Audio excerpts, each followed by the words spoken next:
É, Antes de começar, primeiro, bom sábado.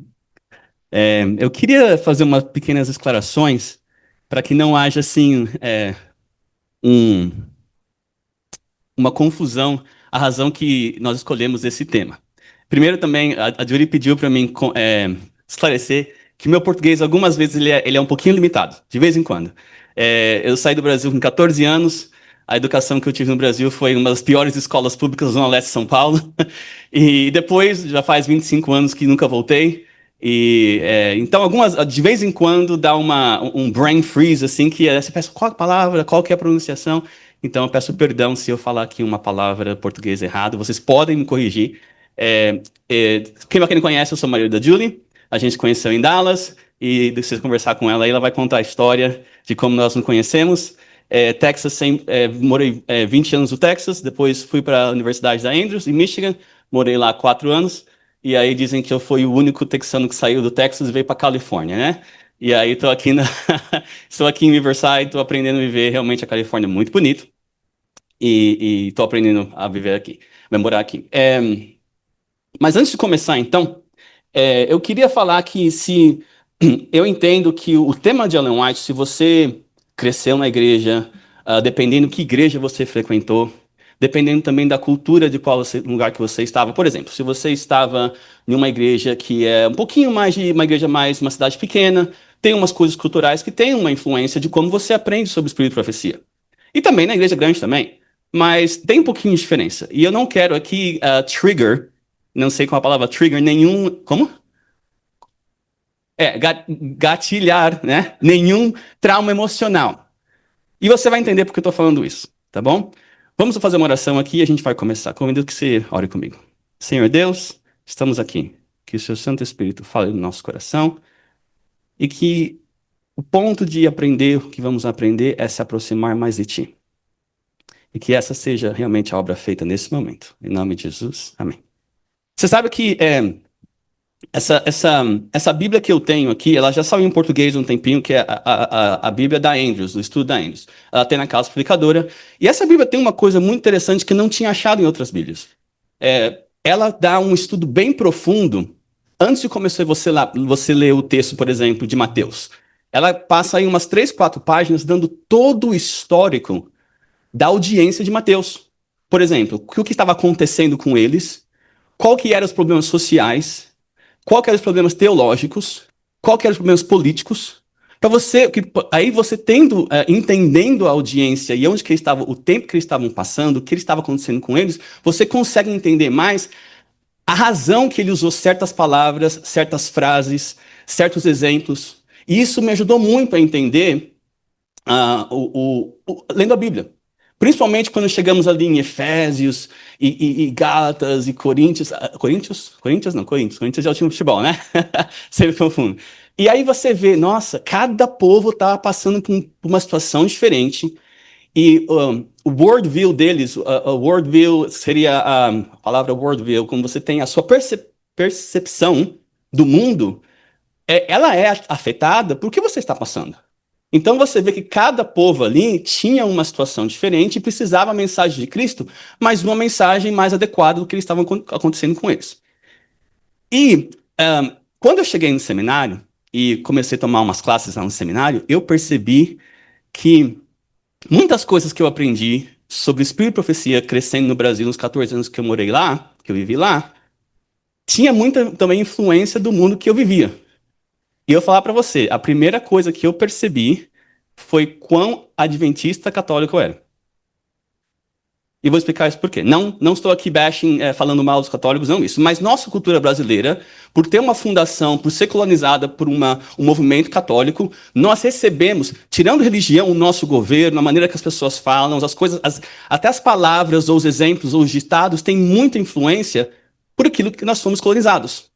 E isso afetou também um pouco a nossa crença adventista, porque se você fizer um estudo, muitas pessoas que converteram ou se batizaram na igreja adventista no passado, muitas pessoas vieram de famílias católicas. E algumas vezes, como a gente vai aprender aqui, a gente traz algumas coisinhas. A gente pode mudar umas certas crenças, né? Um exemplo para o sábado e para o domingo, mas existem certas coisas que nós aprendemos desde crianças, nossos avós, bisavós, nossa mãe, o pai. e a gente acaba colocando isso sem perceber. E na Igreja Adventista nós também temos esse costume. E eu quero começar lendo esse poema aqui. Esse poema aqui, ele não existe a tradução em português. Eu fiz a tradução lá com a ajuda do Google Translate e do a inteligência artificial AI. Mas ele é um jogo de palavras que, quando você vai no Museu de Ellen White lá em Battle Creek, em Michigan, você tem essa poesia, esse texto. E vamos ler junto aqui. A gente vai ler em inglês e depois eu fiz a tradução. Só que a tradução em português ela não tem o mesmo jogo de palavras e a mesma rima, mas a mensagem ela é passada. Vamos lá, vamos colocar para mim aqui. Deixa eu colocar, né? É, vamos lá. Aponta para cá. There you go. Legal. Tá, vamos lá. Nossa, tá longe. Vamos ler aqui. Sister White said it. Well, I never read it. I never really read it. But someone said she said it. So, of course, it must be so. To prove my point, I will quote it.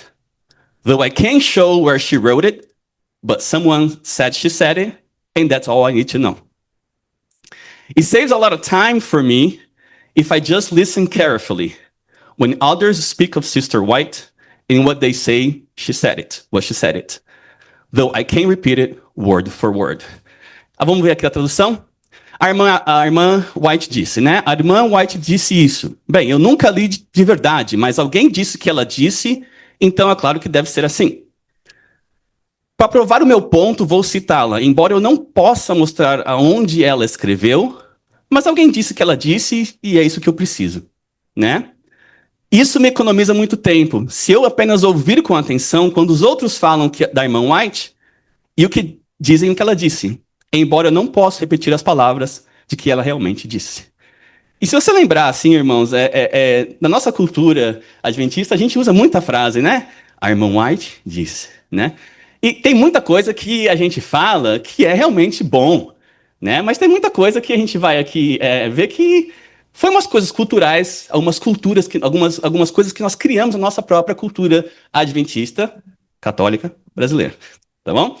Bom, antes de nós continuarmos aqui, houve um research, uma pesquisa, recentemente, em 2023, pelo Centro de Pesquisa da Igreja Adventista na Conferência Geral, e diz que hoje, na Igreja Mundial, 69% das pessoas acreditam realmente 100% nas Escrituras, Espírito e Profecia, tá? 19% aceitam, mas ainda assim, só por coisa que a igreja ensina. Não ainda acreditam em tudo, mas aceitam, né? Tem algumas pessoas que têm algumas perguntas, aí são 5%. Tem pessoas que têm muitas dúvidas, que são 2%. E tem pessoas que não acreditam, que são aí os 2%. Tá? Isso aqui a maioria foram adultos. Aqui na La Sierra existe um programa de research que chama Value Genesis. E ele fez uma pesquisa só com os jovens, tá? Não só aqui na Califórnia, mas uma pesquisa geral. E a última pesquisa foi em 2010 que fizeram, tá bom? Eles fazem de 10 em 10 anos essa pesquisa. E eles viram que na juventude, de cada década, está abaixando 10%, né? Então a última caiu de 54% para 45% dos jovens acreditam, só, né, 45% acredita no que está falando o Espírito e Profecia. Isso é uma estatística muito ruim, para falar a verdade. E aí, quando você lê o artigo, eles falam assim, mas por que, com a nossa juventude, e até nós vimos, apenas 70% dos adultos estão acreditando do que o Espírito e Profecia fala hoje, o que está acontecendo? Né? Uma das coisas que eles viram foi que não é a pessoa, não é a pessoa de Ellen White que está sendo rejeitada. Normalmente é o quê? É como ela foi apresentada. E eu falar para vocês, irmãos, ultimamente, agora que parece que todo mundo pode abrir um podcast, né? Todo mundo agora compra um microfone e abre um podcast e fala o que quer. Principalmente no Brasil, renasceu os ataques contra a Igreja Adventista falando que é uma seita. E isso foi bem recentemente com o professor Rodrigo Silva, que chamou mais atenção. É uma pessoa que é muito de influência na Igreja Protestante, começou esse movimento outra vez de atacar o Espírito e Profecia. E atacar falando que nós somos seita de Ellen White. E muitas vezes, irmãos, quando você escuta assim os argumentos dele, você vê, mas não é isso que nós cremos. Não é dessa maneira que Ellen White escreveu. Por que que você chegou nesse pensamento? E aí vem, muitas vezes é porque Ellen White foi apresentada de uma maneira errada. Muitas vezes ela foi apresentada de acordo com a maneira que nós aprendemos, talvez, dos nossos avós, bisavós, que tem, né, aquela influência que nós falamos do passado, que algumas vezes era a maneira mais assim de controlar, chamar a atenção, falar do seu vestido, da sua música, da sua roupa, né, da sua comida, né? E criou essa, e como nós vimos na pesquisa, está criando essa, essa, esse gosto ruim, né? Essa impressão que somos uma seita de uma mulher que só gosta de chamar atenção e falar um dos outros, entendeu? Eu vou fazer uma pergunta para vocês aqui. Olha aqui, antes eu quero ler isso aqui. A maneira como as crianças e jovens aprendem sobre Ellen White e o Espírito e Profecia é frequentemente moldada pela maneira como os pais, professores da escola sabatina e pastores o apresentam. E é interessante que ela falou aqui pais, né? Como os pais apresentam. Eu não sei como você, talvez eu até perguntei para a Julie recentemente se ela lembrava, né? Você lembra assim a primeira vez que você teve quando você foi apresentada algum quote, como fala em português, gente? Quote, citação de Ellen White, algum texto de Ellen White? E a Julie contou uma história para mim que lá no sul, a Julie cresceu no sul, né? Ela estava na igreja e ela escutou o irmão estava pregando sobre alimentação. Nós sabemos normalmente é sobre isso que a pessoa faz conexão Ellen White. E ele começando a levar uma vida vegana, com muitas nozes e uma alimentação muito saudável. Tinha um irmão da igreja que começou a falar assim, Jesus, olha, irmão, eu concordo, eu entendo a sua dedicação para a alimentação saudável, mas esse irmão falou, mas Jesus comia carne. E esse irmão falou assim, bom, é que o Ellen White Jesus não tinha o conhecimento que o Ellen White tinha. Você entendeu? Isso foi uma verdade, isso é verdade. Então você vê que algumas vezes é uma cultura que nós crescemos e algumas vezes falamos coisas que nem percebemos que estamos falando. Isso aqui é uma ocasião. Mas eu fui na internet e pesquisar um pouco o que os adventistas, né, o que as pessoas que cresceram na igreja, passando sobre isso. E eu vou passar aqui, e como eu falei, eu não quero trigger nenhuma uma coisa negativa, mas é importante nós entendermos o que acontece, tá bom, irmãos? Para que nós não sejamos ferramentas do inimigo causando esse mesmo trauma, tá bom? Olha aqui. Dá para ler aqui, eu vou ler aqui. Ellen White and the SDA Church destruiu os meus bisavós, é isso? Grandparents? É isso? Avós, é. E meu pai. E roubou toda a minha saúde mental. Eu, pessoalmente, acredito que tem um lugar no inferno, especialmente, né? Que você vai encontrar Ellen White lá. Isso aqui está no Reddit. O Reddit é um site que as pessoas falam muito gostam de discutir temas. Isso foi 9 meses atrás. Olha outro aqui. A minha mãe é do mesmo jeito. Absolutamente delusional, né? Seguidora de Ellen White. Olha a outra pessoa falando aqui. A minha mãe se tornou mais delusional quanto mais tempo ela estudou os escritos de profecia de Ellen White, mais delusional ela se tornou. Outra pessoa respondendo. Temos a própria mãe, temos a mesma mãe, né? Mas você vê como isso aqui está falando muito dos pais em casa, né? Meus avós, meus pais, minha mãe. E olha aqui, essa pessoa falando, eu odeio a mim mesmo e outros por causa, como a igreja adventista, meus pais me trataram. O hate, o ódio, né? Vai tão profundo que nenhuma terapia vai conseguir levantar isso para mim. E tudo isso volta a não ser boa o suficiente por causa por Ellen White. Por causa de Ellen White seria, né? E o abuso da igreja adventista e o Deus do céu. Toxic shame, né? A vergonha tóxica, né? É a razão que a igreja adventista é uma seita. Irmão, isso aqui está cheio de pessoas falando sobre isso, aqui na América. E isso é muito preocupante. Nós, como cristãos, que acreditamos nos escritos de profecia, no Espírito de Profecia, na Bíblia, em primeiro lugar, e como um complemento no Espírito de Profecia, o que nós estamos fazendo? Isso daqui não, como nós vemos aqui, é muita referência de pai, mãe, tio, tia, avó, né? E muitas vezes acontece isso, irmão, porque nós falamos coisas que nós não entendemos de onde que ela veio. Qual que é a experiência dela? Porque normalmente a gente aprende sobre Ellen White, olha, uma menina que teve um acidente, né? E estava lá no dia do grande desapontamento, mas a gente não aprende qual foi a experiência dela. O que aconteceu com ela? Né? E a gente vai aprender aqui hoje. E eu faço uma pergunta para você pensar nesse momento. Qual foi a sua primeira, o seu primeiro encontro com os textos de Ellen White? Ou conjuntos de você quando você era adolescente, quando você cresceu na igreja e você escutava as citações do Espírito de Profecia? Hoje, na sua mente, é uma coisa positiva? Hoje, na sua mente, é uma coisa que fala sobre a mensagem centralizada na graça de Cristo? Ou a mensagem sobre comportamento? Ou a mensagem sobre música, vestidura, alimentação? Infelizmente, conversando com muitas pessoas e participando de igrejas que eu tive como ajudar, eu percebo que, infelizmente, irmãos, a maioria das vezes as pessoas só têm conectação com a Ellen White chamando atenção, só dando bronca, só falando que o seu comportamento não é bom o suficiente, que você está fazendo coisa errada, né? E isso vem um pouquinho, como eu falei antes, da cultura que nós crescemos de sempre estar chamando, sempre dando, né? Como a Julie falou uma expressão, eu sempre esqueço. Qual que é a expressão, Julie? Estralando o chicote. E só querendo chamar atenção, né? E a razão que eu queria fazer aqui um pouco de a palavra que em inglês fala deconstruction. Como que traduz a palavra deconstruction? Vamos lá. Desconstruir um pouco das coisas que nós aprendemos culturalmente, porque não é saudável. E muitas vezes nós temos esse behavior, esse comportamento, porque a gente não aprendeu da maneira certa. Eu estou na igreja há 41 anos. Infelizmente, eu tinha, por dedicação, não, eu era bem gordinho, então não podia correr muito os oradores. Então, as minhas medalhas eram tudo Bíblia e Espírito e Profecia. Era mente, né? Tinha que se achar nos jogadores, né? Depois eu fui começando a perder peso e fazer correr, mas as minhas medalhas era Bible Bowl, que chama lá, quem sabe prova, né? Então, mas eu sempre tendo esse envolvimento com o Espírito e Profecia e com a Bíblia.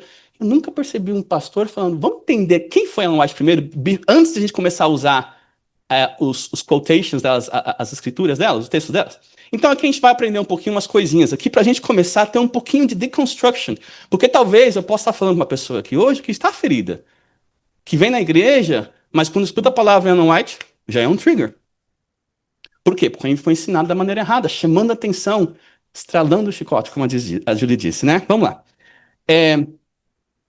Antes de, como eu falei, né? Nós aprendemos que ela teve ela foi uma garota, tomou uma pedrada no rosto, né? Ficou debilitada e não pôde mais à escola. Depois a gente aprende que ela testemunhou o grande desapontamento quando lá na pedra com William Miller, né? Guilherme Miller. Logo depois ela começou a ter visões. E aí ela começou a escrever sobre essas visões e começou a pregar. E normalmente a gente aprende assim, esse é o contexto mais de Ellen White. A gente não aprende muito com ela. Mas eu queria aqui entrar um pouquinho com vocês na infância de Ellen White. E você, como a gente vai começar a passar algumas coisas aqui, você vai entender por que nós, adventistas, falamos algumas coisas, ou citamos algumas coisas, você fala assim, nossa, nunca pensei nisso. A gente vai entender. Vamos fazer essa viagem com o tempo. Vamos voltar um pouquinho o tempo para a gente entender qual foi a infância da Ellen White. Nós vamos aqui, então, nos focalizar... Tá, só para uma pausa aqui. Isso aqui é uma série de alguns capítulos, tá bom? Eu não vou estar aqui semana que vem, mas depois a gente vai voltar e eu vou fazer um quick review, mas a gente vai continuar. Eu não vou deixar você hanging aqui sem saber o que aconteceu, mas a gente vai viajar junto o tempo aqui, tá bom? Esse mapa que eu vou mostrar para vocês aqui, esse aqui é os Estados Unidos na questão de 1790, tá bom? Você vê aqui, a Califórnia ainda era tudo da Espanha, tá? Isso é bom. Muita gente que vem como imigrante para os Estados Unidos, muitas vezes não tem um pouquinho de conhecimento como era os Estados Unidos no passado, né? A colônia de Louisiana ali, que também era da Espanha, tá bom? E tem um red dot aqui nesse daqui, não? Tem um apontador, qual que é aqui? Mostra pra mim. O verde? Ah, legal, obrigado. Dá pra vocês verem aqui, gente? Eu sei que tá um pouquinho claro. Tá, Ellen White cresceu aqui nessa pontinha vermelha, tá vendo lá? Ó? Nossa, é muito tremendo. Olha lá, Maine, o estado de Maine, tá bom? Essa época, irmãos, como nós sabemos, ainda os Estados Unidos estavam crescendo, né? As colônias, né? As pessoas vindo da Europa fugindo da perseguição religiosa, né? Aí temos os puritanos, os Quakers, todo esse pessoal aqui vivendo nesses lugares aqui. Se você não teve a oportunidade de viajar aqui, Boston, ali em Massachusetts, tem muito legal as villages, as pessoas falando inglês como é aquela época. As pessoas estão vestidas, fazendo atividades de farming, né? De fazendeiro e falam inglês naquela época. 24, não, 24 horas, mas é todo dia. É muito legal você entender como eram os Estados Unidos, como religiosos os Estados Unidos eram naquela época, tá bom? E nós devemos entender uma coisa. Ela cresceu em Maine, tá bom? Lá em cima. E presta atenção nesse território aqui que a gente vai voltar. Esse território aqui é muito importante, porque até hoje, esse território aqui tem uma grande influência da nossa crença adventista. Você vai entender o que eu tô falando daqui a pouquinho. Vamos lá. Ela cresceu em Maine, ela fazia parte de uma família de 7 irmãos e irmãs, e ela era gêmeas. Ela tinha uma irmã gêmea chamada Elizabeth, né? Elizabeth, era a irmã gêmea dela. Um, esse movimento aqui, irmão, em português diz o segundo grande despertar. Se não fosse pelo segundo grande despertar religioso na sociedade americana, a igreja adventista não existiria. Tá bom? E o que é esse segundo grande despertar? O que aconteceu lá naquela época? Vou mostrar uma foto aqui. Olha como é interessante, irmãos, nós entendemos que toda geração na sociedade teve o seu social media. Tá bom? Não era de celular. Mas naquela época eles usavam muitas pinturas, né? Muitas pinturas, é isso? Pinturas, né? Eu não sei se vocês conseguem ver aqui, e porque está um pouquinho claro, eu vou apontar aqui. Você vê aqui as pessoas no chão, dá para ver aqui? Né? Ah, a instalação aqui é black people, aqui é pessoas de cores, tá bom? E o resto, você vai ver aqui crianças, e você vai ver pessoas que não têm. Aqui você vai ver os senhores de roupa mais bonita, refinadas, né, o chapéu, e aqui você vai ver o pessoal de roupa mais assim, fazendeira. Lá atrás, fazendeiro, desculpa. Lá atrás você vai ver um negócio chamado camp meeting, as tendas, né? Aqui na Califórnia tem camp meeting ou não? Tem? Lá no Texas não tem. Eu fui num camp meeting de Illinois, quando eu estava lá em cima, na Andrews, me chamaram para fazer uma pregação lá. Irmãos, até hoje, eles fazem camp meeting com essas tendas de pano, para manter o original. É interessante, né? E o que acontecia nessa época? O que era esse camp meeting? O que acontecia? Segundo grande despertar, né? O Second Great Awakening, ele começou a mudar a religiosidade dos Estados Unidos. E quais são as mudanças que ela fez? Vamos lá. Primeira mudança foi a mudança religiosa. Segunda, a mudança social. E terceira, a mudança política. Hoje nós vamos focar aqui na parte social, na parte religiosa e na parte social. Nós não entramos então na parte política, porque na próxima sessão a gente vai entender um pouco da parte política e por que Ellen White escreveu o livro Grande Conflito. Porque aí o que estava acontecendo politicamente na vida dela, na sociedade que ela cresceu, foi que levou a influência a escrever o Grande Conflito, que tem muito sobre política para a nossa geração. Então, como eu falei para vocês, é importante nós entendermos que passava no tempo dela, por que ela escreveu. Tá bom? Vamos lá. A mudança na teologia. Olha que interessante isso aqui, irmãos. A mudança na teologia foi o seguinte.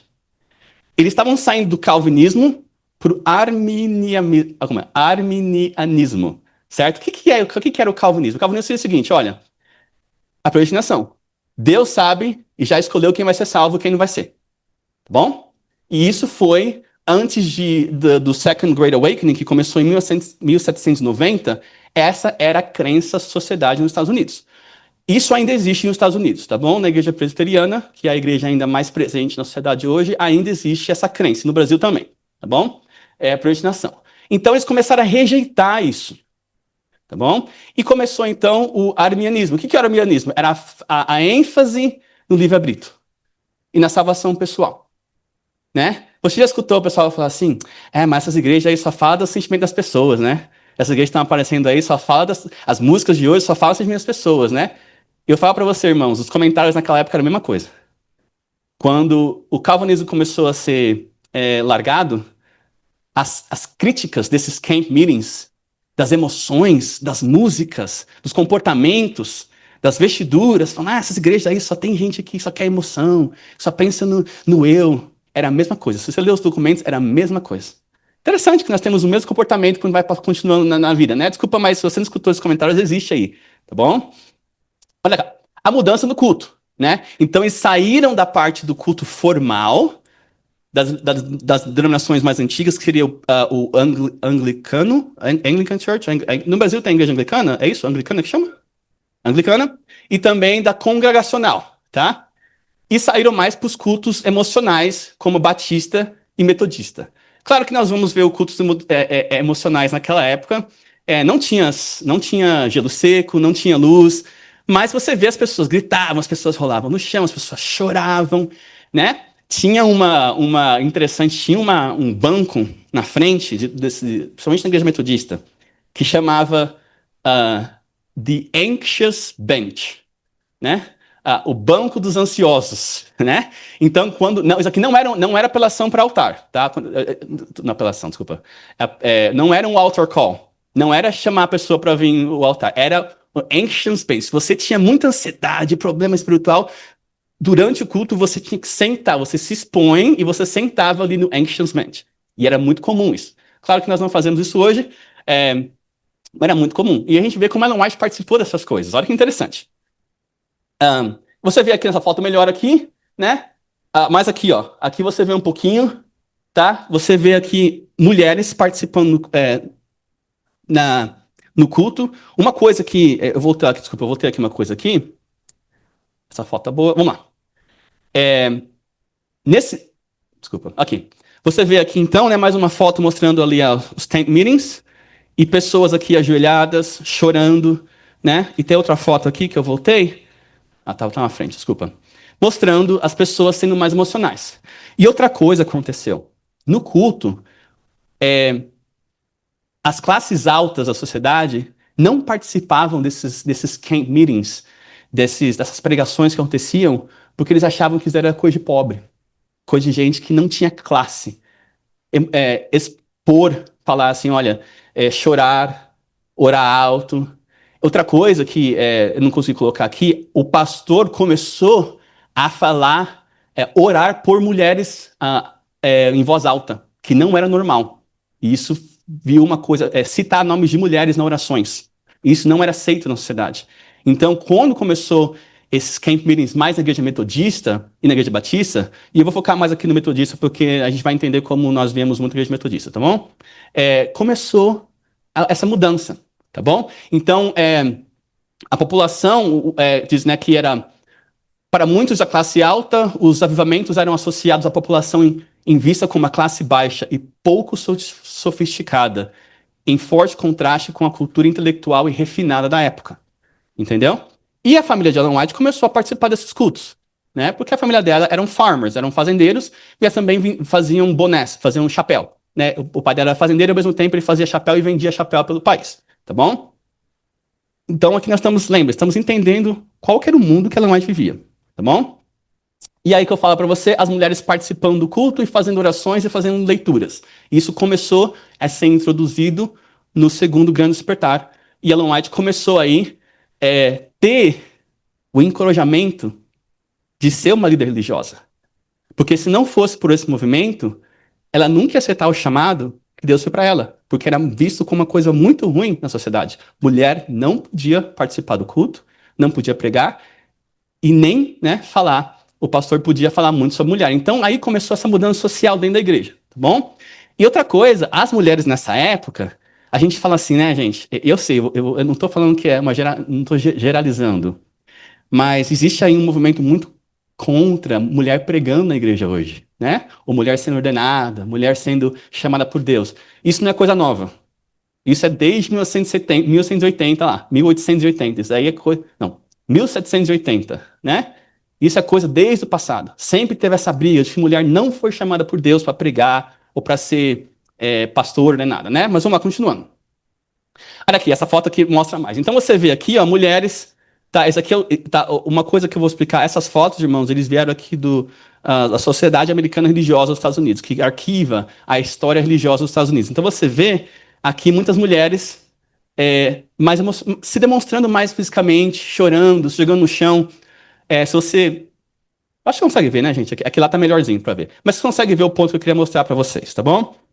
Então, isso foi afetando Ellen White ver, assim, mulheres participando do culto, falando, orando em voz alta.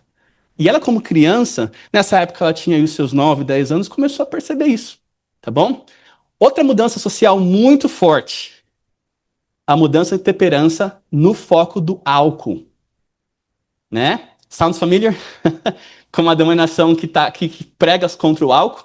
Porque, irmãos, isso é verdade. Se você estudar a crença de outras igrejas cristãs, protestantes nos Estados Unidos, a igreja adventista é a única que ainda continua pregando sobre como fala, a temperança de não tomar um álcool, tá bom? Nós temos essa influência da igreja metodista, tá bom? Então você vê que agora você entende por que Ellen White escrevia algumas coisas sobre temperança, porque isso era o que estava acontecendo na sociedade que ela estava crescendo. E as mulheres foram as guerreiras. Eu vou usar o termo guerreiras, porque o social media daquela época vai mostrar pra gente sobre isso. Eu vou pular isso aqui um minutinho. Olha essa foto. Vocês conseguem ver essa foto aqui? O que é aqui? É uma mulher com um machado, com a bandeira dos Estados Unidos ali, ó, aquela bandeira antiga, né? E ela tá quebrando todos os galões, barris, né? Vocês conseguem ver, gente? Desculpa. Tá? E ali tá escrito assim, ó. Em nome de Deus e da humanidade, Temperance League, a Liga da Temperança. E as mulheres, olha aqui, ó, mulher aqui, ó, tudo dando machetada, é isso a palavra? Eu não sei como que é. Vocês conseguem? Machatada. Aí, ó, apagou a luz, ficou melhor? E ali, o que tá escrito no barril? Whisky, gin, brandy, rum, e aqui tá beer, bem aqui atrás, ó, beer. Então, isso aqui era um movimento tão forte na sociedade que a social media gastou tempo, porque isso era um problema seríssimo. As mulheres sofriam violência física muito forte em casa por causa do alcoolismo naquela época. Uma sociedade cristã que estava passando por uma reforma religiosa. Então, as mulheres da igreja, quando elas conseguiram ter mais espaço, essa foi a primeira coisa que elas dominaram e criou a Liga da Temperança. Acho que é a palavra certa, né? O grupo da temperança. E aí também, eu vou voltar aqui, eles criaram isso aqui, ó. Isso aqui é outro exemplo da social media da época, tá bom? Drunkard Progress. Desculpa. Drunkard Progress. O progresso do bêbado. Né? Eu vou ler aqui para vocês, mas a foto eu acho que vocês conseguem. Eles estão olhando lá atrás, eu acho que é mais. Tá, aqui ele começa a beber, primeiro passo, beber com um amigo, sozinho, né? Aí o segundo passo, ele tomava álcool para manter o resfriado, para proteger o corpo contra o resfriado, que isso era muito comum naquela época, tá bom? E depois ele começou a beber, como que é aqui? A glass, um glass too much, quer dizer, um pouquinho mais do que uma taça, um copo a mais, certo? Aí o segundo passo, ele começa a beber e começa a ficar uma pessoa revoltada, você vê a polícia chamando a atenção dele ali. E aí chega no ponto principal, que é beber com os amigos, a vida social do bêbado, tá? E eu falo pra vocês, irmãos, isso daqui não foi criado por igreja, isso aqui foi pelas mulheres, assim, que fizeram uma liga, porque era um problema muito sério, tá bom? A igreja adventista nem existia nessa época aqui ainda, tá bom? E aí acontecia, começava a cair. Ele começava a ficar pobre e pegar doença por causa do alcoolismo. Ele era esquecido pelos amigos. Ele se desesperava e começava a cometer crime, e no último passo, ele se suicidava. Você vê aqui ele dando um tiro na cabeça. Isso aqui era um ciclo muito comum acontecendo naquela época. Então essa foi a razão, e você vê aqui na foto, a mãe e a criança perdiam a casa por causa do bêbado. Então esse problema era tão sério que eles gastavam tempo fazendo. E fala para você, irmão, fazer um gráfico desse naquela época era muito difícil, porque tudo tinha que ser à mão, e as cópias eram tudo à mão, porque ainda não tinha sido ainda a printing press não tinha ainda sido feita, né? Isso aqui foi bem antes da printing press, que é a máquina de impressora, né? Então, hoje, claro que nós temos essa versão aqui color de cor, por causa que é a mídia, né, que nós temos hoje. Mas você entende um pouco, então, quais eram os problemas que Ellen White começou a ver na sociedade que ela vivia. Então você entende como isso também afetou no futuro, porque ela escrevia certas coisas, entendeu? Não era para ficar condenando todo mundo, era um amor, ajudar as pessoas a não cair nesse ciclo que era muito famoso. Por isso que ela escreveu um pouco sobre o alcoolismo. A gente vai continuar um pouquinho aqui, vamos continuar no tempo, tá bom? Passamos essa foto aqui. Aí vem isso que é uma coisa, irmãos, que nós, como brasileiros, não temos a história de escravidão que os Estados Unidos têm. tá bom? O Brasil, uma vez que a escravidão foi abolizada, é isso? Abolida, sabia, sabia que estava errado. Ah, foi mais fácil para pessoas de cor, não foi tô falando que foi fácil, mas comparado com a história dos Estados Unidos, foi mais fácil para a pessoa de cor se introduzir mais na sociedade e conseguir direitos, tá bom? Nos Estados Unidos, isso só foi acontecendo muito tempo depois, que para falar a verdade, com o movimento do Civil Rights Movement, que foi em 71, 72, que aí que é uma coisa que menos de uma geração atrás, tá bom? E por que eu tô falando isso? Porque os nossos pioneiros, e isso é uma coisa que infelizmente a gente não aprende muito no Brasil sobre os nossos pioneiros, eram pessoas totalmente contra a escravidão. A gente vai, nos nossos próximos série, na série 2, a gente vai aprender um pouquinho sobre Joseph Bates. Joseph Bates. E Joseph Bates era um cara tão, como fala lá na Bahia, arretado, desculpa a palavra, arretado, que ele chegou a quase bater num vendedor de escravo. Ele viu a pessoa vendendo escravo, cristão, ele falou assim, eu quase fui lá e bati nele, porque ele não conseguia ver uma pessoa ser vendida. E isso, irmão, fala uma coisa para vocês. Esse comportamento de ser contra a escravidão era um comportamento visto naquela época como contra o governo, contra o Estado. Se você era contra a escravidão, você era contra o governo, porque você estava contra a economia do governo que era baseado na escravidão. Então você vê, por exemplo, infelizmente na Igreja Adventista a gente não traduziu isso, até recentemente, bem recentemente, um livro que Ellen White escreve que chama A Nossa Duty, fala duty, nosso dever com as pessoas de cor.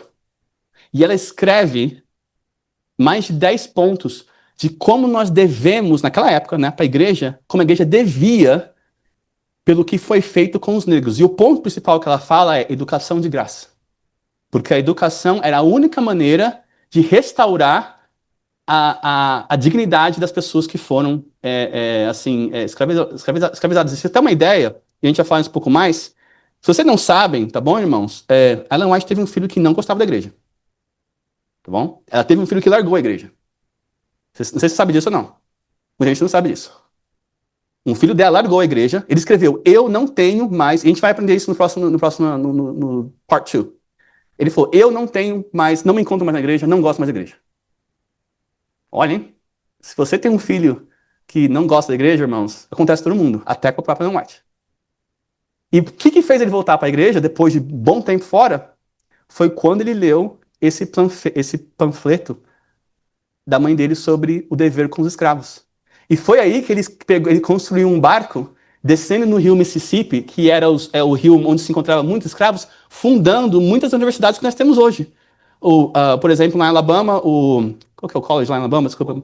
Oakwood, fundada por filho de Ellen White. Lá em King, Texas, filho de Ellen White. Muitas escolas adventistas no sul, foi o filho dela, porque ele viu que ele encontrou se encontrou um sentido dentro da igreja, porque ele viu, isso sim é o dever que Deus quer que nós servimos o ser humano. Reconstruir pessoas que estavam sendo destruídas pela escravidão. E isso é uma coisa que a gente não aprende muito, porque a gente não tem uma história de escravidão muito grande no Brasil. Mas você vê que esse movimento também, como a gente falou sobre o movimento do álcool, foi também um movimento que as mulheres na igreja metodista, por causa desse segundo despertar religioso, começaram a liderar. Então, vamos ver um pouquinho da social media daquela época, né? Sobre isso. Vamos ver aqui só um minutinho. Vou passar aqui para vocês. Aí. Aqui. Então, você vê que tudo naquela época, quando era um tema especial, tinha um post, né? Tinha alguém fazendo um post. E aqui, se você não consegue, eu sei que é muito difícil de ler, eu vou ler para vocês aqui, tá bom, gente? Bom, aqui está Jesus, tá bom? Ali está a cruz com a serpente. Lembra quando Moisés, né, levantou para salvar as pessoas que estavam morrendo, né? Aqui está uma pessoa de cor, aqui está um vendedor de escravo, uma pessoa branca, bom? E ali está escrito aqui, ó, tá falando assim, desculpa, venha quebrar, no, sorry, come to break the bond. Eu vim quebrar as correntes, né? Eu vim quebrar as correntes daqueles que estão presos, né? Of the oppressed. Aqueles que está oprimido. Vamos lá. E aqui fala assim, olha, você deve amar, né? You shall love your neighbor as yourself. E aí tá o liberador. Então, esse cartaz era colocado em vários lugares na sociedade por esses grupos liderados pelas mulheres. E que os homens também depois começaram a participar. Mas isso aconteceu por causa do segundo grande despertar religioso. Então, esse é o mundo. Então, você vai ver, infelizmente, pela nossa experiência, a gente não teve muita exposição de que ela não escreveu sobre muito sobre contra a escravidão. Né? Que era uma coisa que eu falei para vocês, que outras denominações na época, ela sendo batista naquela época, desculpa, ela sendo adventista já quando ela escreveu sobre isso, as pessoas não achavam isso certo, tá bom? Mas você entende um pouco aí da cultura que ela estava vivendo. Vamos continuar aqui um pouquinho, tá bom? Desculpa. Vamos lá então. Agora vamos entender um pouquinho sobre o pai dela, porque como nós lemos aí nos primeiros slides, os pais têm uma grande influência sobre os filhos. O pai da Ellen White, essa é uma foto que nós temos não, e você entende um pouquinho da cultura, não temos foto da mãe, né? Porque naquela época a mulher, infelizmente, não tinha direito nem de tirar uma foto. Desse assim, sozinha, tá bom? Então, esse é o pai, né, dela. Nós conseguimos essa aqui é um desenho, desculpa. É um desenho dela e da irmã dela, né? Fizeram acharam uma foto assim bem ruim mesmo, só que aqui já estava adulta, já estavam assim, entre 1880 e 1890, que as mulheres começaram a ter mais direitos, e aí você vê uma foto dela com a irmã dela gêmea, tá bom? Agora vamos continuar aqui um pouquinho sobre a igreja metodista naquela época. A igreja metodista naquela época era chamada Igreja Metodista Episcopal. Não é a igreja metodista que nós temos hoje. Lá no Texas você vê ainda uma ou duas, assim, episcopal falando na frente. Mas hoje a igreja metodista não é a mesma. Porque essa época ainda tinha muita influência ainda dos anglicanos nessa denominação, tá bom? E o que esse pessoal pregava? Né? O que eles pregavam? Qual foi a religião que a Nath aprendeu como pequena, participando da igreja que ela frequentava? Vamos lá, então. A salvação é um dom de graça, tá? Recebido pela fé, e não por obra. Tá bom? Isso era bom. Nós, adventistas, cremos nisso, no papel. Muita gente não consegue entender isso até hoje, que está na igreja. E eu fui uma pessoa dessa, e para falar a verdade, até os 32 anos de idade, eu não consegui entender isso, até quando eu fui para o seminário. Aí eu entendi. Cresci na igreja adventista, como eu disse, sempre lia, sempre participava, sempre estava estudando a Bíblia, mas não conseguia entender salvação por graça. Porque eu cresci num lar meio católico adventista brasileiro, né? E eu vi que muita gente ainda tem esse problema, né? De entender a salvação pela graça. E aí que vem uma coisa interessante. Eles acreditavam que a santificação era uma segunda obra da graça, tá? Só que essa santificação ela era completa na vida e era uma coisa assim instantânea. Era uma única experiência. No mesmo momento que você se arrependeu dos seus pecados, que é a justificação, nós acreditamos que quando você pede perdão a Deus, você recebe justificação porque Deus te dá o perdão dos seus pecados. Mas eles acreditavam que também, no mesmo tempo, você já recebia a santificação. Então, quer dizer, se você batizou, você fez uma oração e você pediu perdão dos seus pecados, quando você terminou aquela oração, você já não devia mais pecar na hora que você levantou. Isso funciona? Não funciona, né? Mas a gente sabe hoje, porque nós temos a teologia que explica isso pra gente, certo? Mas vamos ver o que a Ellen White pensava disso. Porque, olha, pensa, irmãos, vamos colocar assim, vamos colocar a gente nos sapatos delas, onde que ela nasceu, tá bom? No lugar dela, mas um pouquinho mais. Olha que interessante, irmãos. Olha, esse próximo slide aqui vai ser um pouquinho familiar, tá? A igreja metodista falava o seguinte: se você era membro da igreja, você não podia usar roupas ou joias, Santa Família, você não podia vender ou participar de bebidas alcoólicas, você não podia usar tabaco e você não podia participar de dança, circo ou teatro.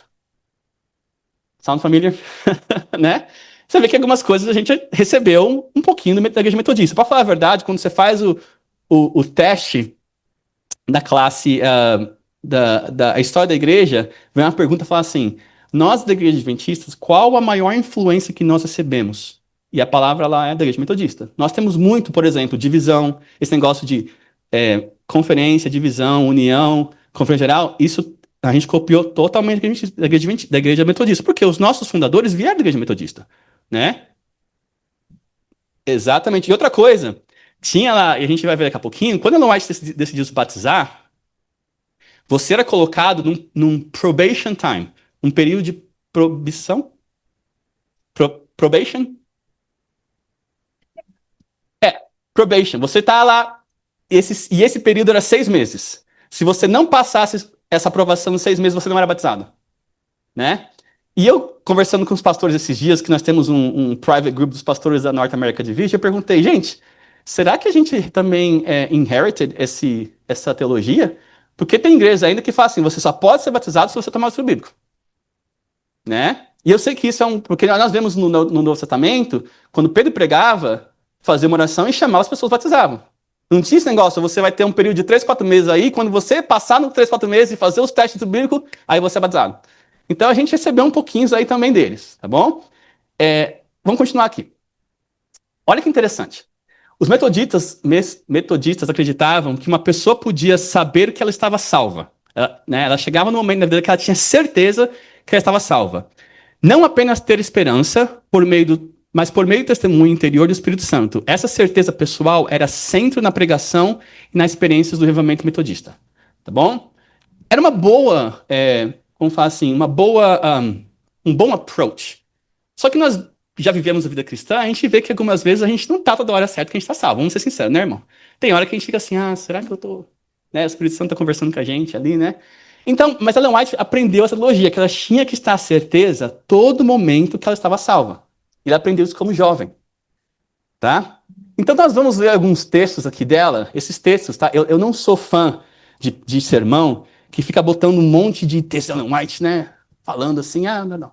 Mas a razão que nós vamos ler esses textos aqui, esses textos são ela falando sobre a biografia dela, tá? Não são textos teológicos, são textos de história. Ela contando o que ela passava.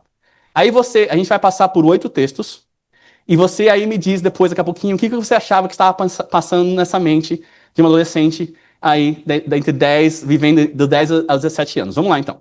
Primeiro texto, tá bom? Aqui é pesado, desculpa, gente.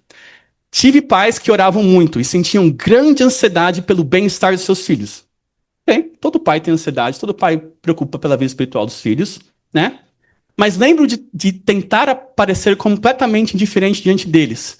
Quer dizer, ela sempre estava tentando parecer santinha na frente dos pais. Tá bom? Porque o metodista sempre estava olhando. Tá bom? Desculpa. Samuel falou Samuel, você falou eu aqui.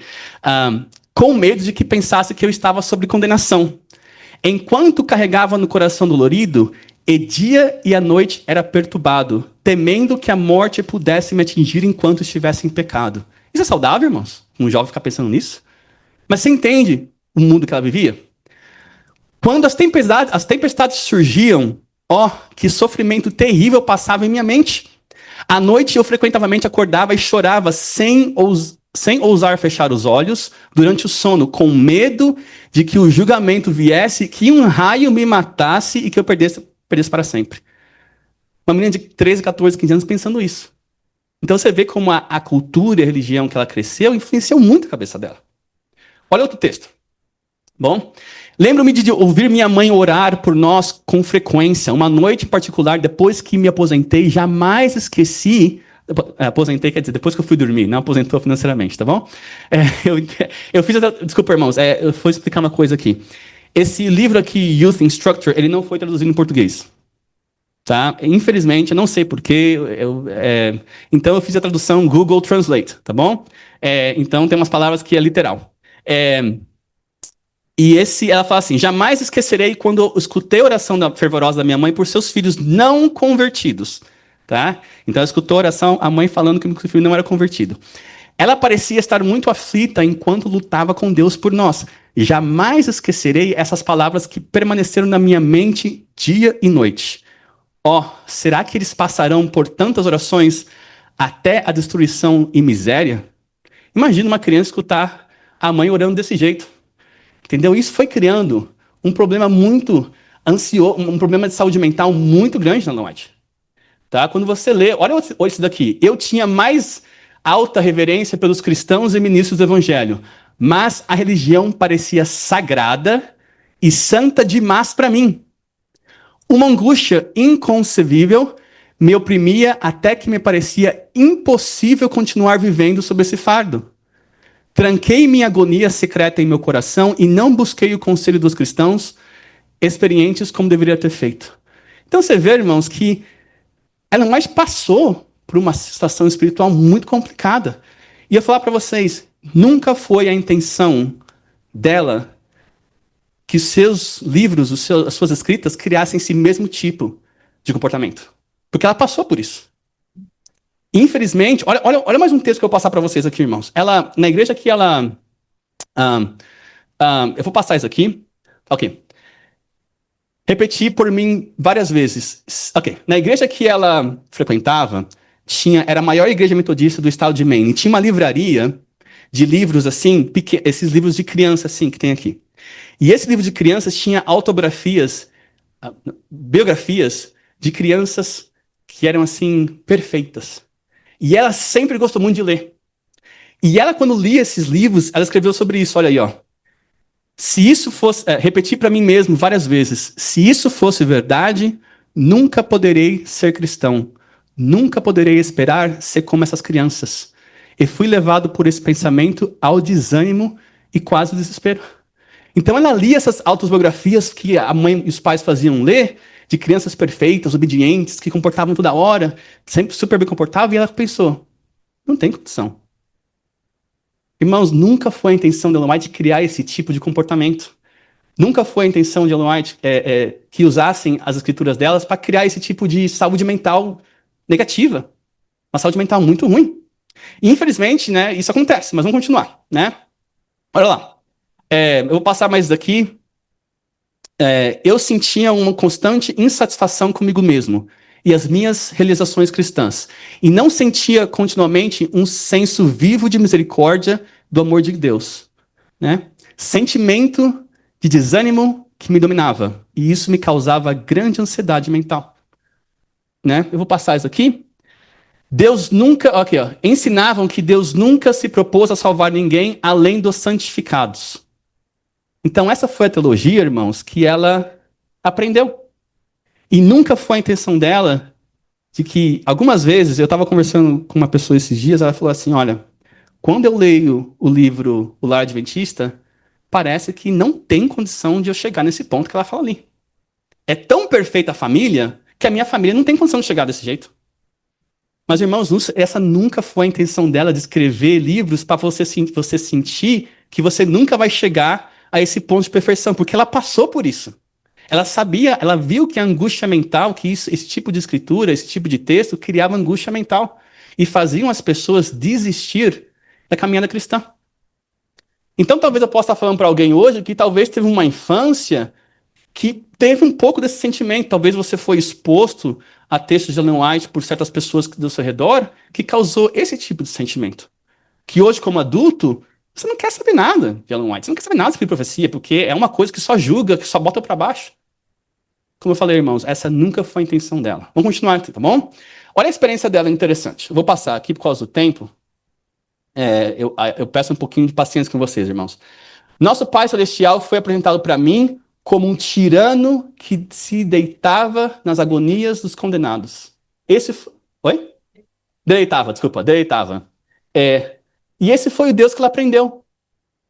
Entendeu? Então, sim, né? Não como amigo terno e compassivos compadores, que ama suas criaturas com um amor que ultrapassa todo entendimento e deseja que elas sejam salvas em seu reino. Então ela aprendeu um Deus que realmente não tinha condição. Bom, isso aqui também está no livro dos Primeiros Escritos, se você quiser um dia ler lá, tem bastante dessa... Ela escreve muito sobre a experiência dela, tá bom? Olha que interessante isso daqui. Esse aqui é o último texto. Ela chegou numa agonia tão grande que ela falou, um dia ela teve a coragem de falar para o irmão dela. Tá? O irmão dela começou a chorar quando escutou, o irmão mais velho, quando escutou essa agonia que ela tinha. Então ela fala, meu irmão não respondeu imediatamente, mas a causa desse silêncio logo ficou claro para mim. Ele estava chorando em solidariedade à minha angústia. Isso me encorajou a confiar ainda mais nele. E ele dizer que eu havia desejado a morte nos dias em que a vida parecia um fardo tão pesado para mim. Uma adolescente, irmãos, estava desejando a morte. Isso, hoje nós temos entendimento da psicologia, isso era uma depressão, isso era uma ansiedade, um problema de saúde mental muito sério. Você já pensou na sua vida que Ellen White tinha passado isso uma vez? Não parece, parecia que ela tinha, quando você lê a escritura, os livros dela, parece que ela tinha uma vida perfeita. Parecia que ela era santa na terra. Mas olha aqui, ela tinha, quando adolescente, ela tinha pensamentos de morte, tá bom? Mas agora o pensamento de que eu poderia morrer em meu atual estado pecaminoso e estar eternamente perdido me enchia de um terror inexprimível, né? É isso. Tô lendo lá porque é mais fácil, desculpa, irmãos.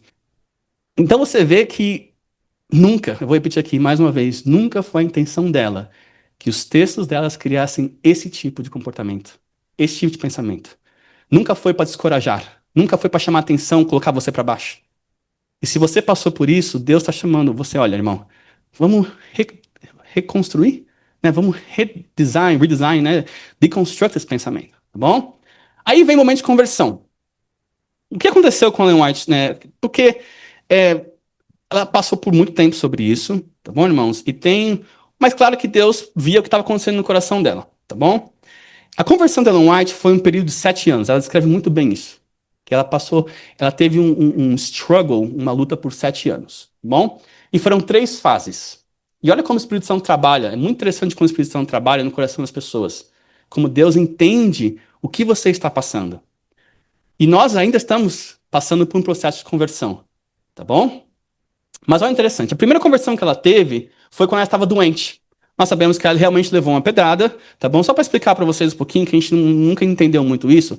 A pedrada que ela levou quebrou o nariz dela, tá bom? E os médicos queriam eles tiraram a cartilagem e queriam colocar um fio de prata, tá? Um fio de prata.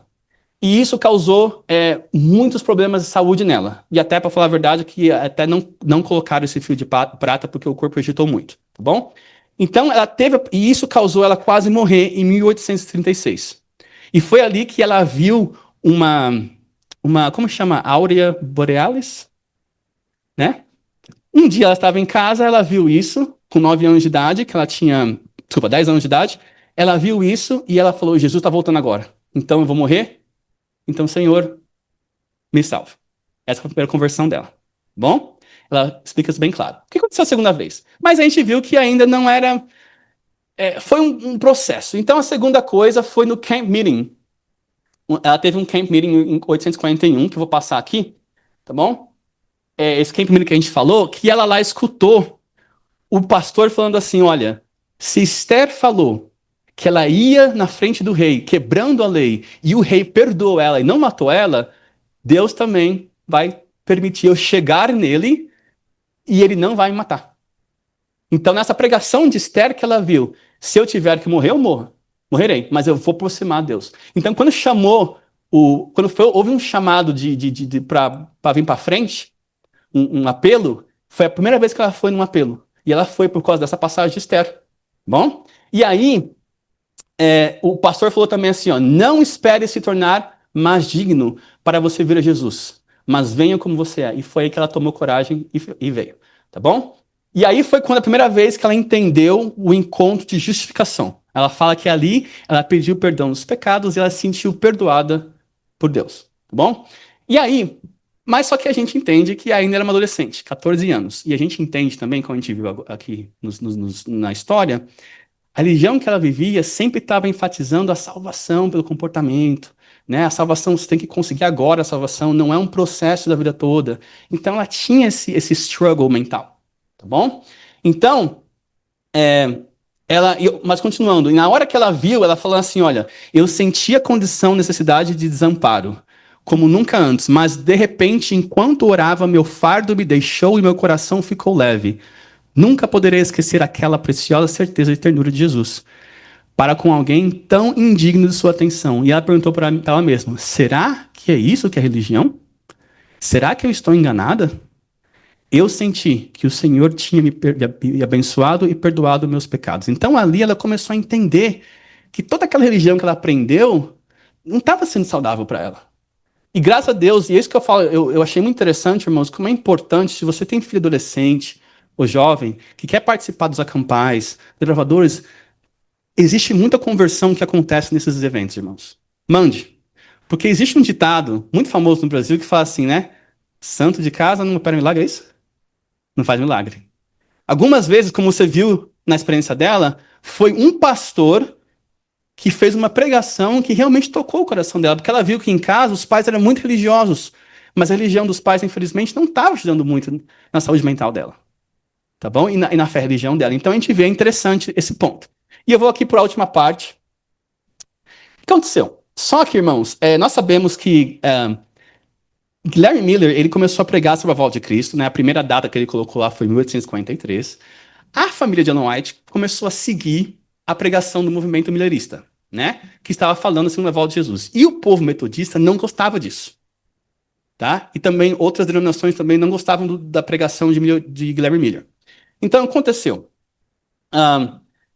William Miller veio, e aí, né, a volta de Cristo estava marcada, a primeira data, né, que foi, se você não sabe, nós tiveram duas datas, né? A primeira foi em 843 e a segunda data foi 854. E aí, por causa dessa teologia que a Ellen White tinha, que ela aprendeu da família e da Batista, da família metodista sobre a salvação a santificação sendo uma obra em um evento, ela não conseguiu sentir ainda que ela estava salva completamente. Então ela começou outra vez a ter um struggle com a salvação. E ela teve um sonho. E você vê que aí parece que Deus falou assim, ó, já chega, eu vou intervir nisso. E ela teve um sonho. Tá? Esse sonho não foi profético, esse sonho foi uma história que ela fala da vida pessoal dela, tá bom? Não é uma profecia esse sonho. E ela teve dois sonhos. Eu não vou falar o primeiro porque não encaixa no ponto aqui, mas o segundo sonho que ela teve foi Cristo falando para ela, olha assim, ó, ela entrou ela foi acordar, ela estava sonhando, ela viu um anjo e o anjo perguntou para ela, você quer ver Jesus? E ela falou, sim, quero. E ela foi levada para um quarto e ela viu Jesus. E ela descreve a beleza de Jesus, a mansidão de Jesus. E ela escutou Jesus falando para ela assim, olha, não temas. Só isso, não temas. E aí foi a primeira vez na vida dela que ela teve coragem de falar para a mãe dela sobre a angústia dela. Ela já estava aí nos seus quase 17 anos de idade. E aí a mãe dela levou ela para conversar com o senhor chamado Elder Levi Stockman. E ele era um elder, né? Desculpa, naquela época eles falavam Elder Stockman, é um ancião, né? Um ancião, né? E ele conversou com ela. Eu queria ter acesso a esse texto. Porque ela fala assim, depois da conversa dele com ela fala assim, durante os poucos minutos em que eu recebi as instruções do Elder Stockman, obtive mais conhecimento sobre o amor e a ternura compassiva de Deus do que todos os sermões e exortações que eu ouvi. Olha que mensagem bonita. Eu queria ter acesso a essa conversa deles, né? Porque a gente viu que realmente ela sofria muito com a condenação própria. Ela sofria muito com teologia errada. Mas aí ela foi exposta ao quê? Ela não foi exposta à pregação sobre saúde. Ela não foi exposta à pregação sobre alimentação, sobre vestidura, sobre maquiagem. Não. Ela foi exposta à pregação sobre o amor compassivo de Deus. Infelizmente, irmãos, acontece um erro que afeta muita gente dentro da igreja, pessoas também que saíram da igreja, que o foco, que não entende que as escrituras de Ellen White, o foco que ela sempre teve, foi no amor de Deus. Olha que interessante. Vamos que a gente está terminando. Desculpa, irmãos, por passar o tempo aqui, mas já está terminando, tá bom? Minha visão do Pai havia mudado. Agora eu via como um bom Pai bondoso eterno. Em vez de um tirano severo obrigando os homens a uma obediência cega, meu coração se voltava mais para ele em um amor profundo e fervoroso. Você vê ela contando, né? A obediência à sua vontade parecia uma alegria e um prazer estar em seu serviço. Nenhuma obra obscurecia a luz de que me revelava a perfeita vontade de Deus. Senti a certeza de um Salvador habitando em mim e percebi que a verdade de Cristo havia dito: aquele que me segue não andará em trevas, mas terá a luz da vida. Você vê que mudou, né? Com 17 anos. Você vê que é interessante a influência de que um membro da igreja pode fazer no seu filho e na sua filha. Uma conversa honesta, né? E aí ela começou, então, a orar em público, porque ela tinha um problema ela não conseguia orar em público, tá bom, gente? Ela tinha um medo, uma ansiedade muito forte de orar na frente dos outros. E eu já escutei de adultos, é muito comum escutar isso até hoje, de adultos que não têm, que sentem medo de orar em público. Isso é comum, tudo não acontece. Então ela começou a orar em público, ela começou também a organizar pequenos grupos. Lembra, irmãos, o segundo grande despertar começou a dar mais liberdade para a mulher fazer as coisas dentro da igreja, né? O movimento que a mulher podia participar mais. E ela começou a falar do seu testemunho, só que teve um problema. Quando ela falou o testemunho dela na igreja metodista sobre essa conversão que ela teve, lembra, ela teve esse sonho porque ela estava escutando o sermão que Jesus ia voltar, né, em 43. E ela fala que por causa dessa pregação que Jesus ia voltar, foi que esse sonho aconteceu nessa época, e foi esse sonho que levou ela a conversar com a mãe dela, e em resultado levou ela a conversar com esse irmão da igreja, e que ajudou ela a perceber e aprender sobre o amor de Deus. Então, como ela começou a falar isso na igreja metodista, sobre a segunda volta de Jesus, o que a igreja fez? Votou que toda a família dela fosse removida da igreja. Você sabia disso, que Ellen White foi expulsa da igreja? Não? Desculpa. A família toda, mais de 20 anos servindo na igreja, eles foram voltados a ser removidos da igreja. E pensa, irmão, uma pessoa religiosa dedicada, imagina que ferida causou isso, né? No pai, na mãe. Eles tinham tudo para não querer ser mais cristão. Porque realmente, infelizmente, irmão, a igreja machuca de vez em quando. A igreja de vez em quando machuca. Todos nós aqui temos uma experiência de talvez uma ferida emocional causada pela igreja.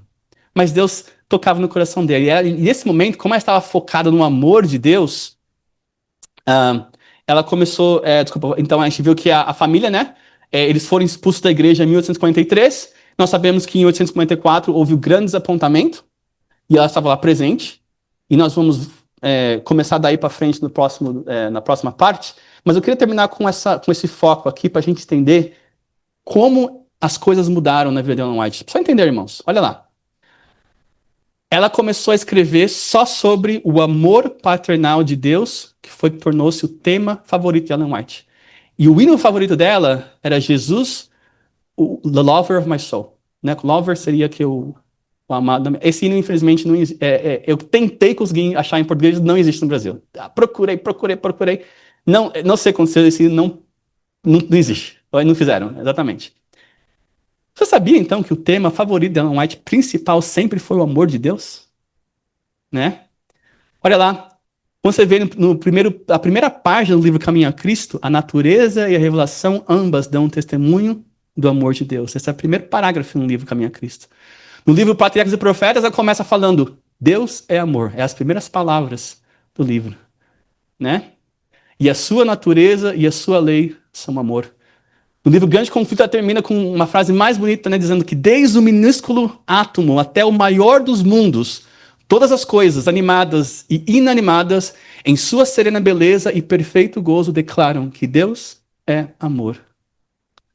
Então, irmãos, nunca foi a intenção de Ellen White atacar as pessoas, falar sobre a sua veste, falar sobre a sua alimentação, falar sobre a maquiagem, sobre a música.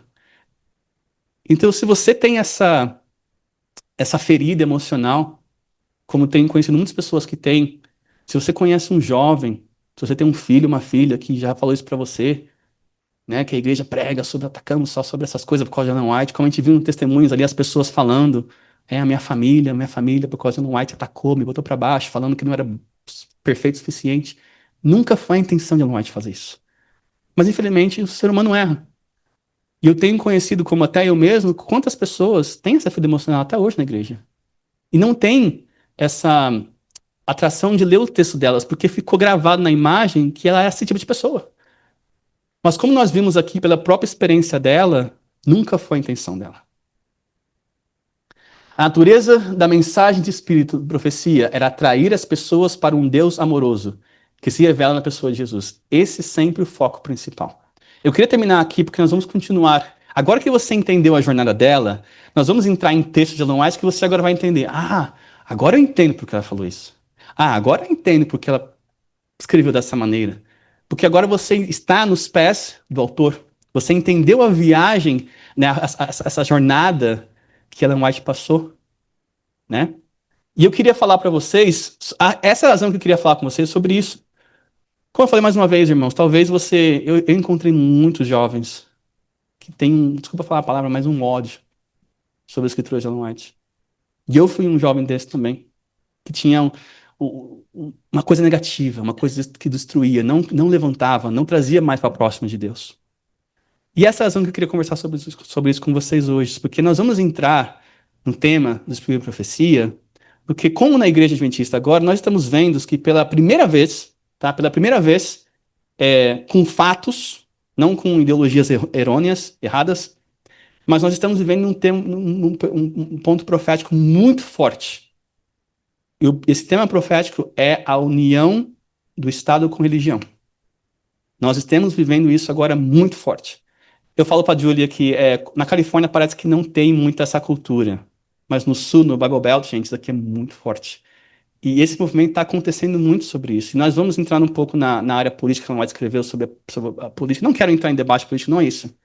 Mas como você aprende no grande conflito, principalmente na segunda parte do grande conflito, do meio para a final, ela escreve sobre os tempos que nós estamos vivendo, que a união do Estado com religião ia virar uma coisa que ia perseguir as pessoas. E isso está, pela primeira vez na igreja mundial, estamos vendo assim com documentos e fatos. Não com grupos que gostam de criar, como fala a palavra, alarmismo. Então é interessante, igual nesse momento, nós entendemos mais a mensagem que Deus inspirou para escrever para a gente, na nossa sociedade. E se você tá com problema, se você tem uma pessoa que eu queria deixar aqui só uma recomendação. Se você tem uma ferida emocional que foi criada pelo que você cresceu com a escritura de Ellen White, leia esse livro aqui, gente. Caminho ao Cristo. Ou se você, esse é um livro pequenininho, você consegue ler assim em uma semana. E se você tiver mais tempo ainda, leia esse livro, Desastre das Nações. É um livro tão centralizado no amor de Cristo. Esqueça o que você aprendeu, ou esqueça, pede para Deus tirar do coração se há alguma ferida amarga contra a escritura de Ellen White, Espírito de Profecia. Eu queria deixar essa passagem com a gente, falando assim: Vinde a mim todos que estáis cansados e sobrecarregados, e vos aliviarei. Tomai sobre vós o meu jugo e aprendei de mim, porque eu sou manso e humilde de coração. E Ellen White aprendeu isso.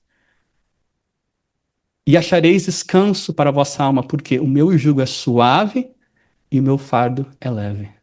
Esse é o amor de Deus. Deus quer que a sua vida religiosa, a sua crença aqui na terra não seja um fardo. E talvez o Espírito Santo trouxe você aqui para você deal with it. Como eu disse, eu não sei a sua jornada. Talvez você conheça uma pessoa, talvez um filho ou um filho seu está fora da igreja por causa que eles não conseguiram entender esse Deus do amor. Então essa é a mensagem que eu queria deixar com vocês, em nome de Jesus. Amém. Amém. Vamos orar então? A gente pode orar? Bom, vamos orar então, gente, para a gente terminar aqui? Senhor Deus, muito obrigado, Pai, pela sua sabedoria, pela sua mansidão, pelo seu entendimento de quem nós somos. Tu sabe a nossa jornada, tu sabe os nossos traumas emocionais, tu sabe também que nós temos alguns traumas religiosos. E sabemos que o Senhor está voltando e o Senhor quer nos restaurar, nos levantar, nos construir mais fortes, com pessoas mais com amor, porque é assim que vamos pregar de verdade para a nossa vida que Deus é amor. E como aprendemos aqui na história de Ellen White e na sua própria biografia, que ela também teve um problema com isso, não entendendo o amor de Deus. Então, se há alguém aqui, irmão, Senhor, que está passando esse problema, que o Senhor ajude essa pessoa, que as feridas emocionais, que os traumas possam ser tirados e assim essa pessoa possa viver de verdade que Deus é um Deus amoroso e compassivo. Pedimos que essa bênção que nos traga de volta aqui a próximo sábado, em nome de Jesus, amém.